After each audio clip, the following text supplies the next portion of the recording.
నామానికి మహిమ కలుగునుగాక. ఈరోజు అనుదిన వాక్యాన్ని ధ్యానం చేసుకుందాం. పరిశుద్ధ గ్రంథము నుండి యోధా పత్రిక 1వ అధ్యాయం 23వ వచనం. అగ్నిలో నుండి లాగినట్టు కొందరిని రక్షించుడి. శరీర సంబంధమైన వారి అపవిత్ర ప్రవర్తనకు ఏమాత్రము నొప్పుకొనక దానిని అసహించుకొనుచు భయముతో కొందరిని కరుణించుడి. ఈరోజు దేవుడు వాక్యం చెబుతున్న విషయం ఏంటంటే, మనుషులు ఈ లోకంలో ఏవో సంపాదిస్తూ ఉంటారు. కానీ మనం దేన్ని సంపాదిస్తున్నాం, వేటిని సంపాదిస్తున్నాం?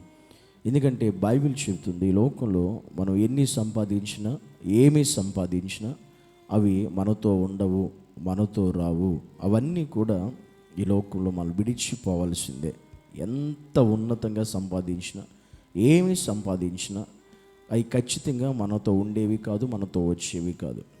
కానీ బైబిల్ చెప్తే మనం నిజంగా ఏమి సంపాదించితే మనకి మేలు, మనకి ఆశీర్వాదం, మనకు దీవెన అని అంటే, వాక్యం చెబుతుంది, అనేక మందిని అగ్నిలో నుండి లాగినట్టు కొందరిని రక్షించుడి అని వాక్యం మనతో చెబుతుంది. మనము ఏదైనా సంపాదించింది మనతో ఉంటుంది, మనతో వస్తుంది, అది మనకి మేలుకరంగా మారద్దంటే అది ఒకే ఒక్కటి. ఈ లోకంలో మనము అనేక నశించిపోయే ఆత్మలను, అనేక మంది నరకాగ్నికి వెళ్ళిపోయేటువంటి వారిని మనం అగ్నిలో నుండి బయటికి లాగినట్టుగా మనం వారిని సంపాదించాలి. అంటే నశించిపోయే ఆత్మల కొరకు మనం ప్రయాసపడాలి. నశించిపోయేటువంటి అనేక మందిని, నరకాగ్నికి వెళ్ళేవారిని, దారి తప్పిపోయేవారిని, లోక సంబంధులుగా జీవించేవారిని, పాపములో కొట్టిమిట్టాడేటువంటి వారిని, ఈ లోక సంబంధంగా దేవునికి దూరంగా జీవించేవారు అందరినీ కూడా మనము రక్షించి వారిని దేవుని కొరకు సంపాదించాలంట. అనేక మంది అగ్నికి దగ్గరగా, అగ్ని గుండానికి దగ్గరగా, పాతాళానికి దగ్గరగా, నరకాగ్నికి దగ్గరగా ఉన్నారు. వాళ్ళందరినీ కూడా అగ్నిలో నుండి బయటకు లాగేవారిగా మనం ఉండాలి. అలా లాగితే ఏమవుతుందంటే, వారిని మనం దేవుని కొరకు సంపాదించేవారిగా ఉన్నాం.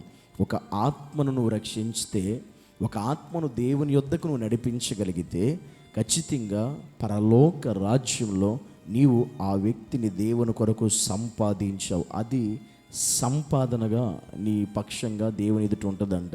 ఎందుకంటే ఈ లోకంలో డబ్బు సంపాదించిన ఉండదు, బంగారం సంపాదించిన ఉండదు, పేరు సంపాదించిన ఉండదు, ప్రఖ్యాతులు సంపాదించిన ఉండదు, పదవులు సంపాదించిన ఏమి ఉండదు. ఇవన్నీ ఈ లోకంతో కలిసిపోతాయి. కానీ ఒక ఆత్మను గనుక నువ్వు రక్షిస్తే, ఒక ఆత్మను గనుక నువ్వు సంపాదిస్తే, పరలోక రాజ్యంలో దేవుని ఎదుట నీకు గొప్ప బహుమానము దేవుడు నీకు సిద్ధపరుస్తాడు. ఆయన కిరీటము నీకు అనుగ్రహిస్తాడు. ఆ సంపాదన కొరకు ఈరోజు మనం ప్రయాసపడాలి. దాని కొరకు మనం నిజంగా నీ జీవితంలో ఎప్పుడైనా ఒక్క ఆత్మ అయినా రక్షించావా?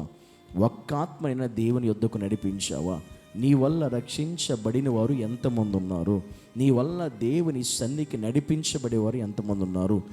నీ వల్ల నరకాగ్నికి దగ్గరగా వెళ్ళేవారు ఎంతమంది నువ్వు బయటికి లాగావు? ఎంతమంది నువ్వు రక్షణలోకి నడిపించావు? ఒక్కసారి నిన్ను నువ్వే స్వపరీక్ష చేసుకో. నీ వల్ల ఎంతమంది ఇప్పటి వరకు రక్షించబడి ఉంటారు? ఎంతమంది నువ్వు సంపాదించుంటావు దేవుని కొరకలగా? ఇది నిజమైన సంపాదన. నువ్వు ఈరోజు ఏం సంపాదిస్తున్నావు నాకు తెలియదు, కానీ నిజంగా నీకు సంపాదించాలని ఆశ ఉంటే ఆత్మలను సంపాదించు. దేవుని కొరకు నశించిపోయే ఆత్మలను, నరకానికి వెళ్ళేవారిని అగ్నిలోని బయటికి లాగినట్లుగా, పాపంలో ఉన్న వారిని పాపంలోంచి బయటికి లాగినట్లుగా అలాంటి వారిని సంపాదించడానికి ప్రయత్నం చేయి. అలాంటి వారిని రక్షించడానికి ప్రయత్నం చేయి. అది నిజమైన సంపాదన. అదే నిజమైనటువంటి మనకి పరలోకంలో సంపద అనేది మనం ఆలోచించాలి. దేవుడు అలాంటి ఆత్మను రక్షించి గనక, నువ్వు ఆత్మను సంపాదించి గనక దేవుని ఎదుట నిలబడితే, ఆయన నీకు అనేకుల ఎదుట నిన్ను ఆయన ఘనపరుస్తాడు, బహుమానం ఇస్తాడు, ఆయన కిరీటము నీకు ఇస్తాడు. ఎందుకనంటే ఆత్మను సంపాదించిన సంపాదన కంటే ఈ లోకంలో ఏ సంపాదన కూడా దానికి సాటి రాదు. అందుకే మనం చనిపోయేలోపు, మనం కూడా దేవుని సన్నిధికి చేరేలోపు నీ వల్ల, నీ ద్వారా కొందరినైనా నువ్వు సంపాదించాలి క్రీస్తు కొరకు. కొందరి ఆత్మలైనా రక్షించాలి. అలా రక్షించడానికి సిద్ధపడతావా? అలా రక్షించడానికి నిన్ను నువ్వు దేవుని ఎదుట సమర్పించుకుని, ప్రభువా ఖచ్చితంగా నా వల్ల కొన్ని ఆత్మలు నేను రక్షించాలి, కొంతమంది నేను నీ సన్నిధికి నడిపించాలి అనేటువంటి భారము కలిగి మనం దేవుని కొరకు జీవిద్దాం. ప్రార్థన చేద్దాం. పరిశుద్ధుడానికి వందనాలు యేసయ్య. ప్రభువా, ఈ లోకంలో ఏది సంపాదించినా అది మాతో ఉండవు, మాతో రావు. మేము నీ కొరకు అనేక ఆత్మలను సంపాదించేవారిగా, అనేకులను ప్రభువా పాపములో నుండి, అనేకమైన పాపపు కోపములో నుండి, ఈ లోకం అనేటువంటి భయంకరమైన పరిస్థితుల నుంచి, అగ్ని నుండి అనేకమైన బయటికి లాగినట్లుగా నీ కొరకు అనేక నశించిపోయే ఆత్మలను సంపాదించే గొప్ప కృప ప్రభువా నీవు మాకు అనుగ్రహించి సహాయం చేసి కృప చూపించమని యేసుక్రీస్తు నామమును బట్టి ప్రార్థించి అడిగి వేడుకుంటున్నాము పరమ తండ్రి. ఆమేన్.